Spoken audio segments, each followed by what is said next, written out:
अगर आपको अभी भी समझ नहीं आ रहा है कि आपकी बहू आपसे बात क्यों नहीं कर रही है, तो वो इसलिए है क्योंकि उसको ना सच ही नहीं समझ में आ रहा कि क्या है जो आप सामने से बोलते हो वो सच है, या पीठ पीछे जो आप उसकी बुराई करती हो अपनी बेटी से, उसकी ताई से, चाची से, घर के वर्करों से, अपनी सहेलियों से, सच है क्या आखिर? उसको समझ ही नहीं आ रहा। उसको सब मालूम है आप पीछे से क्या बात करती हो, बट फिर भी वो बेचारी बस चुप है।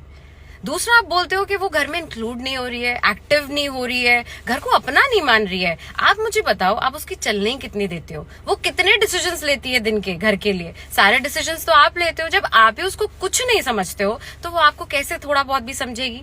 एंड दूसरी बात, जब आप घर में सब लोग बैठते हो तो कोई क्या उससे पूछता है कि उसका दिन कैसा रहा, उसका कैसा चल रही है लाइफ, कोई प्रॉब्लम तो नहीं है? नहीं, आपको सिर्फ काम से मतलब है, आप सिर्फ काम की बातें करते हो। तो जब आप खुद इतने प्रोफेशनल हो तो उससे पर्सनल होना कैसे एक्सपेक्ट कर रहे हो? आप ही मुझे बताओ, ऐसे माहौल में वो आपसे कैसे बात करे? सोचो थोड़ा।